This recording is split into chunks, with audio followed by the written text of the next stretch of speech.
On a eu de bons contacts, il y a des contacts informels. On a la grande chance d'être intégré au sein de la délégation belge, ce qui nous permet d'avoir des contacts privilégiés avec l'ensemble des négociateurs belges. On a la chance d'avoir une petite délégation et donc il y a une assez bonne ambiance, les gens sont assez disponibles et on peut assez facilement discuter avec des négociateurs ou avec des gens de la société civile. Oui, on s'entend très bien avec la délégation belge. On est aussi très content que des ONG et des syndicats belges peuvent faire partie de la délégation belge parce que ça nous permet à avoir plus d'infos sur les négociations, etc. Et pour moi, ça facilite le travail politique et le rôle que Greenpeace peut jouer ici fortement. Ouais.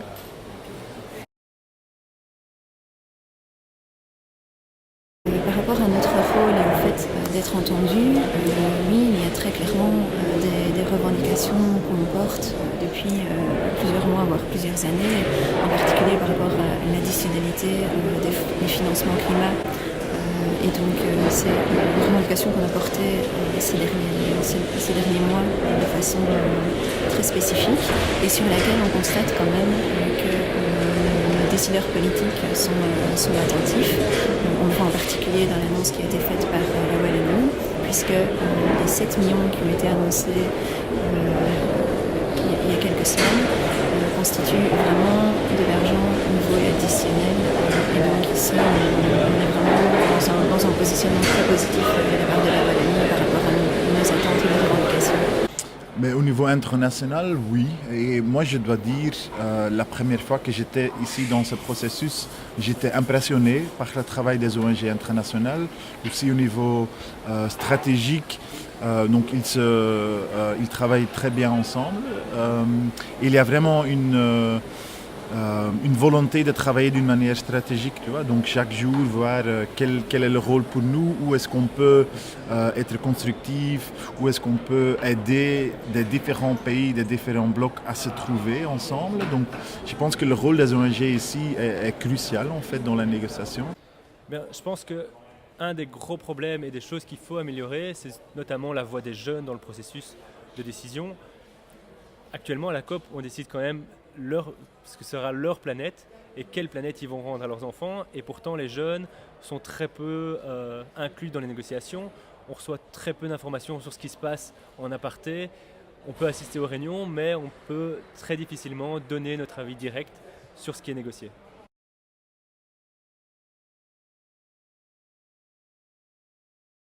Eh bien, nous, on considère que c'est clairement trop peu. Bien sûr pas suffisant. Moi, j'étais vraiment offusquée. Est-ce que vous pensez que 50 millions va être suffisant? C'est pas assez et le gouvernement le sait, hein, donc c'est même moins que la Belgique a donné dans des années précédentes, hein, 750 millions d'euros. On a fourni 74 millions d'euros en 2014, en 2015 on donne 50 millions d'euros. La Belgique est tout à fait à contre-courant. Le montant de 50 millions qui a été annoncé constitue en fait le montant qui avait été annoncé lors de la conférence de Copenhague en 2009.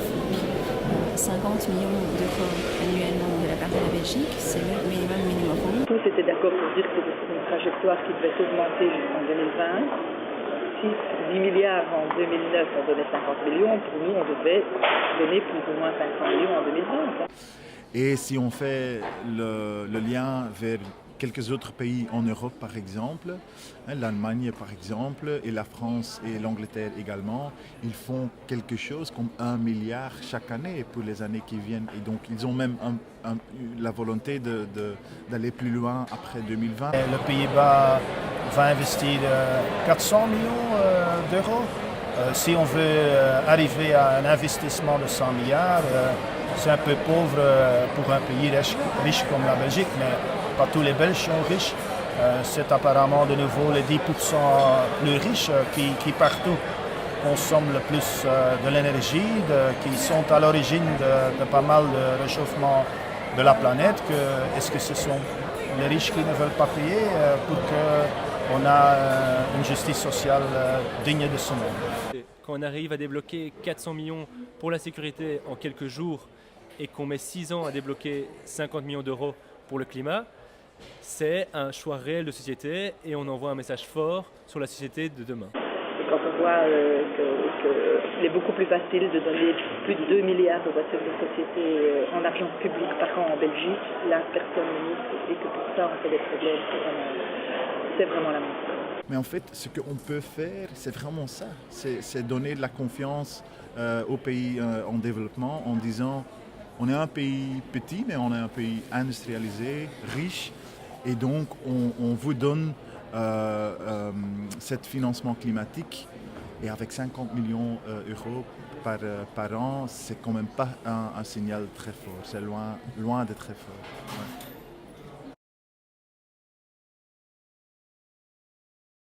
Alors, le premier espoir, c'est que l'accord soit signé. Que l'accord soit suffisamment contraignant dans son contenu. Et ce qui nous permettra vraiment de juger si l'accord est un bon accord ou non, c'est l'aspect solidarité. Donc, 1,5 degré du financement pour l'adaptation et la reconnaissance des pertes et préjudices climatiques. Qu'il soit véritablement présenté de manière à ce qu'il puisse être renforcé le jour qui suit l'accord. Et avec des mécanismes suffisamment robustes pour qu'on rejoigne ce fameux trajectoire de 2 degrés si on est sur une trajectoire de 3 degrés qui est inacceptable. Il faut donc le traduire. Ça veut dire quoi ce 2 degrés? Ça veut dire qu'il faut sortir les carburants fossiles et ça veut dire qu'il faut accélérer la transition vers les renouvelables. Il nous faut un signal très clair avec un langage le plus clair possible que avec les pays qui sont ici, avec la société globale, on va vers 100% renouvelable avant 2050. Donc, il nous faut ici à Paris un engagement très clair qu'on va établir un mécanisme dans l'accord ou dans le résultat qui est ici à Paris, un mécanisme qui va d'une manière systématique et chaque 5 ans, il faut augmenter l'ambition des engagements nationaux, parce que sinon on va jamais y arriver. Est-ce que l'accord sera légalement contraignant? Sous quel type? De quelle manière? Le deuxième critère, c'est les contributions. Est-ce qu'on aura suffisamment de contributions et est-ce qu'on aura des mécanismes qui permettent d'obliger les États à respecter leurs engagements?